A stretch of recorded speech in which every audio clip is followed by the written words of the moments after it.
ఏ ఒక్క నాయకుడు అందరూ విమర్శలు లేకపోతే డిఫెన్స్ అఫెన్స్ యాక్టివిటీలో ఉన్నారు తప్పించి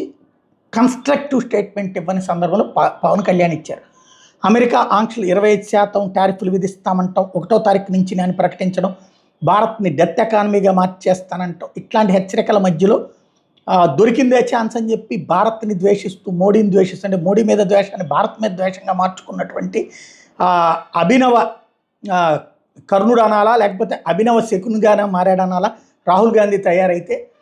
అదే సందర్భంలో విపక్షాలు ఆ తరహాలో ఉంటే స్వపక్షం వచ్చేటప్పటికి వాళ్ళను విమర్శిస్తూ కాలక్షేపం చేస్తుంటే పవన్ కళ్యాణ్ ఒక కీలకమైన స్టేట్మెంట్ ఇచ్చారు. దేశానికి ముఖ్యమైనటువంటి సందర్భం, ఇలాంటి సందర్భంలో ఆర్థిక వ్యవస్థను కుప్పకొల్చడానికి జరిగే కుట్రల సందర్భంలో భారతదేశం అందరం ఏకీకృతంగా ఉండాలి, నరేంద్ర మోడీకి అండగా నిలబడాలి, కేంద్ర ప్రభుత్వానికి అండగా నిలబడాలి, ప్రపంచంలో అతి వేగంగా అభివృద్ధి చెందుతున్న ఆర్థిక వ్యవస్థగా భారతదేశం ఇప్పటికీ నెంబర్ 1గా ఉంది, అది కొనసాగాలని కోరుకుందాం, ఎవరి ట్రాప్లో పడద్దన్నటువంటి చక్కటి హితబోధ చేశారు.